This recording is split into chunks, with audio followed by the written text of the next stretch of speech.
नमस्कार प्यारे शिक्षार्थियों, मैं मुकेश कुमार साहू, अतिथि सहायक प्राध्यापक समाजशास्त्र समाज कार्य विभाग, पंडित सुंदरलाल शर्मा मुक्त विश्वविद्यालय, छत्तीसगढ़ बिलासपुर, आपका हार्दिक स्वागत करता हूं।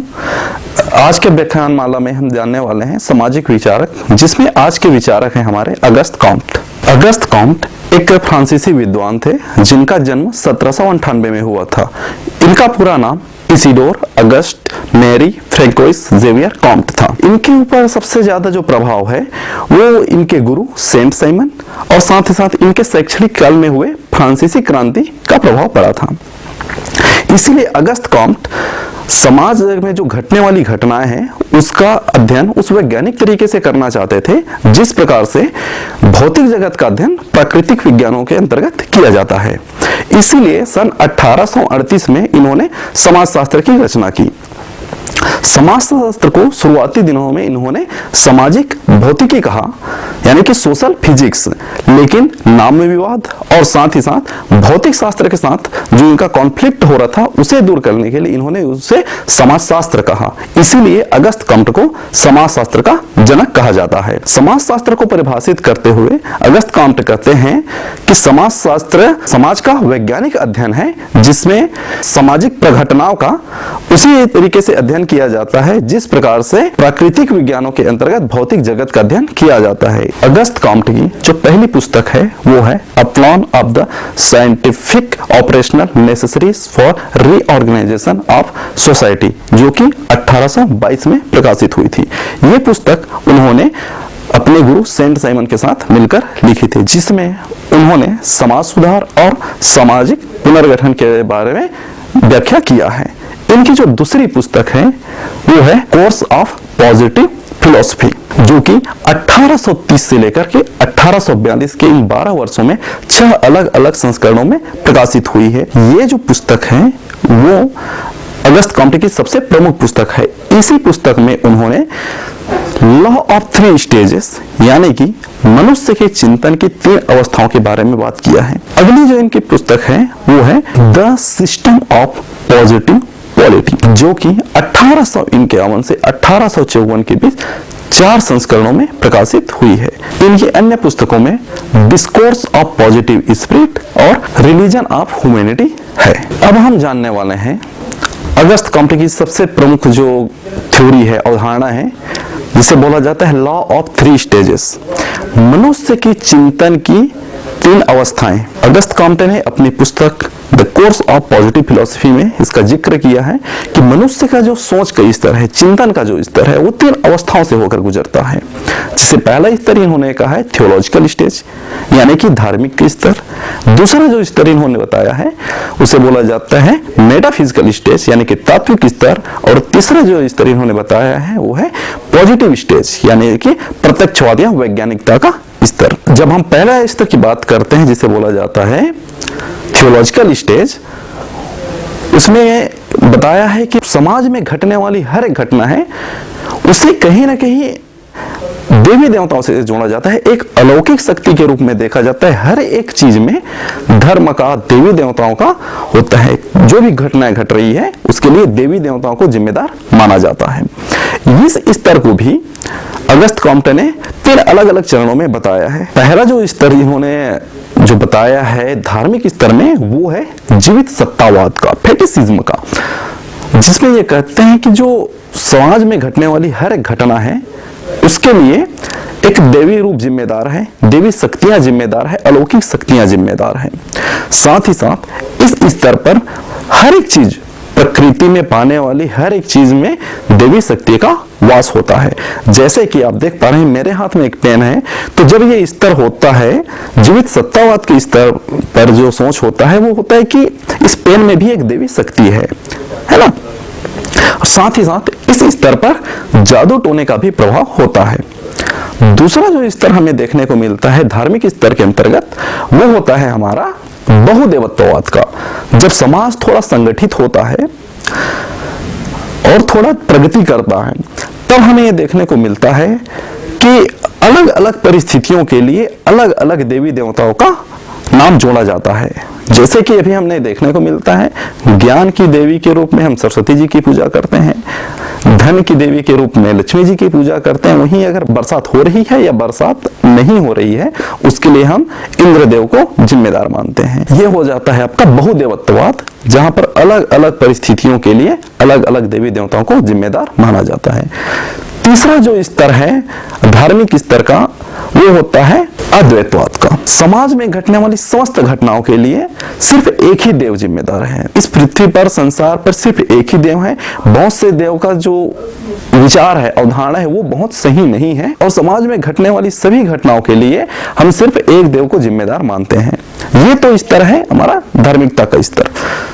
दूसरा जो स्तर है मेटाफिजिकल यानी कि तात्विक स्तर, जहां पर हम पहले स्थिति में धार्मिक स्तर में एक अलौकिक शक्ति को जिम्मेदार मानते हैं सामाजिक घटनाओं के लिए, उसी प्रकार शक्ति का जो अवधारणा है वो तो समाज में मौजूद रहता है, पर उसका किसी व्यक्ति से या किसी शरीर से संबंध नहीं होता, वो किसी न किसी रूप में मौजूद रहता है। इस स्तर का हमें बहुत ज्यादा उदाहरण देखने को नहीं मिलता, क्योंकि ये धार्मिक स्तर और वैज्ञानिक स्तर के बीच का अवस्था है। अगला जो हमारा अवस्था है उसे हम वैज्ञानिक स्तर कहते हैं, यानी कि पॉजिटिव स्टेज। पॉजिटिव स्टेज को अगस्त कॉम्टे ने मनुष्य की सभ्यता का अंतिम अवस्था कहा है। इस अवस्था के लिए समाज में जो घटने वाली घटनाएं हैं उसका कारण प्रभाव देखा जाता है और उसका अध्ययन जो है वैज्ञानिक तरीके से किया जाता है। इसके अध्ययन के लिए जरूरी है कि घटनाओं का आकलन निरीक्षण, परीक्षण, प्रयोग और वर्गीकरण के आधार पर किया जाए। इसके लिए उन्होंने अवलोकन, प्रयोगात्मक, तुलनात्मक और ऐतिहासिक पद्धति का सहारा लिया है कि जो घटनाएं इन अवलोकन, तुलनात्मक, प्रयोगात्मक और ऐतिहासिक पद्धति से गणना करते हैं वही चीजें वैज्ञानिक होती है। इसी स्थिति को उन्होंने पॉजिटिविज्म यानी कि प्रत्यक्षवाद कहा है। जो ये चिंतन की अवस्थाएं हैं, जरूरी नहीं है कि अलग अलग समय पर हो, अलग अलग स्थिति में हो। ये जो चिंतन की अवस्थाएं हैं, समाज में तीनों अवस्थाएं उपस्थित रहता है। यही नहीं, ये जो तीनों अवस्थाएं हैं वो एक ही व्यक्ति के एक मस्तिष्क में उपस्थित रह सकता है। उदाहरण के तौर पर हम देखते हैं कि अगर एक व्यक्ति जो कि वैज्ञानिक पद्धति है को मानता है, हर चीजों के पीछे उनके कारण और प्रभाव को देख करके समझता है, अगर उसके किसी अपनों की मृत्यु हो जाती है तब वो व्यक्ति धार्मिक स्तर पर यह सोचने लगता है कि भगवान इनको अपने पास ले गए, भगवान की यही इच्छा थी, है ना। दूसरा जो स्तर है, ये जो तात्विक स्तर है, उस पर ये सोचने लगते हैं, अपने आप को दिलासा देने लगते हैं कि जो इस लोक में आए उसकी मृत्यु तय है। कभी न कभी किसी न किसी रूप में, न किसी कारण से उसकी मृत्यु होना तय है। वो पहले भी हो सकता है, वो बाद में भी हो सकता है। इस प्रकार से अगस्त कॉम्टे बताना चाहते हैं कि जो चिंतन की जो अवस्थाएं हैं वो अलग अलग स्थितियों में, साथ ही साथ इस समाज में हर वक्त मौजूद रहता है। एक व्यक्ति के मस्तिष्क में भी ये तीनों अवस्थाएं एक साथ मौजूद रह सकती हैं। दूसरी जो चीज इन्होंने बताया है वो है मानवता का धर्म, यानी कि रिलीजन ऑफ ह्यूमैनिटी, मानवता का धर्म। जब हम एक तरफ देखते हैं कि अगस्त कॉम्टे जो है वो वैज्ञानिक स्तर की बात कर रहे हैं, वैज्ञानिकता का बात कर रहे हैं, दूसरा तरफ हमें देखते हैं कि वो मानवता की भी बात कर रहे हैं, तो सामान्यतः ये कंफ्यूजन क्रिएट हो जाता है कि वो एक्चुअली बताना क्या चाहते हैं। क्या वो मानवता बताना चाहते हैं या फिर वो वैज्ञानिकता को बताना चाहते हैं। पर अगस्त कॉम्टे ने कहा कि जो मानवता का जो स्तर है वही वैज्ञानिकता का स्तर है। जो पॉजिटिविज्म है, प्रत्यक्षवाद है, प्रत्यक्षवाद से जो हमें ज्ञान प्राप्त होता है वही वास्तविक ज्ञान है और उसी वास्तविक ज्ञान से ही मानवता का भला होने वाला है। तर्क से जो ज्ञान मिलता है, अंधविश्वास, जो पुरानी परंपराएं हैं, इन सब से मानवता का भला नहीं हो सकता जब तक हम किसी चीज को तर्कपूर्ण ना देखें, वैज्ञानिक दृष्टिकोण से ना देखें। इसके लिए जरूरी है प्रत्यक्षवाद। आपको बता दें कि अगस्त कॉम्टे को प्रत्यक्षवाद का भी जनक कहा जाता है। समाज के सुधार के लिए जो प्रयास किए जा रहे हैं उन प्रयास पर विश्वास करना, जब तक हम अपने प्रयासों पर विश्वास नहीं करते, हम जो कार्य कर रहे हैं उस पर टिके नहीं रहते, तब तक हम मानवता का भला नहीं कर सकते हैं। तब तक हम मानवता के जो धर्म है उसको प्राप्त नहीं कर सकते। दूसरा जो चीज इन्होंने बताया है वो है वैज्ञानिक धर्म एवं नीति शास्त्र। कहने का मतलब है वैज्ञानिक तरीके से जो चीजें घटनाएं घट रही हैं, वैज्ञानिक तरीकों से हम जिन चीजों को अपना रहे हैं, वही चीजें मानवता के धर्म को पाने में सहायक होती है। वैज्ञानिकता के स्तर पर, प्रत्यक्षवाद के स्तर पर जो धर्म हमें देखने को मिलता है वही मानव धर्म होता है। अगला जो स्तर इन्होंने बताया है वो है प्रत्यक्ष राजनीति। प्रत्यक्ष राजनीति में इन्होंने कहा है कि जो राजनीति हो रही है वो लोकतांत्रिक तरीके से होना चाहिए। इसमें जो हिंसात्मक चीजें हैं उसका बहिष्कार होना चाहिए, अहिंसा का महत्व होना चाहिए। तभी हम कहीं जो मानवता का स्तर है या मानवता का धर्म है उसे प्राप्त कर पाएंगे। तो अगस्त कॉम्टे ने इस प्रकार से मानवता के धर्म के बारे में बताया है। अगला जो हम देखने वाले हैं वो है विज्ञानों का संस्तरण, यानी कि hierarchy of science. August Comte कहते हैं कि विज्ञान जो है अलग अलग स्तर पर आगे बढ़ी है। इसके लिए वो विज्ञान पहले आया है जो कि विशुद्ध है, साथ ही साथ वो किसी अन्य विज्ञानों के ऊपर निर्भर नहीं है। जैसा इन्होंने सबसे पहले रखा है गणित को। गणित जिसमें हम नाप जोख करते हैं, अंकों का योगदान रहता है, अंकों का समावेश रहता है। विज्ञानों के संस्तरण को जानने के लिए अगस्त कॉम्टे ने दो सिद्धांतों का जिक्र किया है, जिसमें से पहला है the principle of the increasing dependency. जिसमें से पहला सिद्धांत है the principle of the order of increasing dependency, यानी कि बढ़ती हुई निर्भरता का सिद्धांत। दूसरा जो इन्होंने सिद्धांत बताया है वो है the principle of decreasing generality and increasing complexity, यानी कि घटती हुई सरलता और बढ़ती हुई जटिलता का सिद्धांत।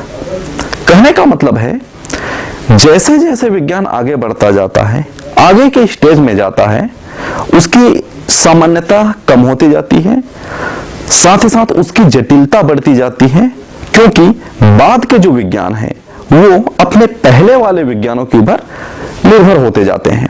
इसे समझाने के लिए उन्होंने दो प्रकार से विभाजित किया है, जिस एक में इनऑर्गेनिक जिसे अजैविक बोला जाता है और दूसरा है ऑर्गेनिक जिसे जैविक बोला जाता है।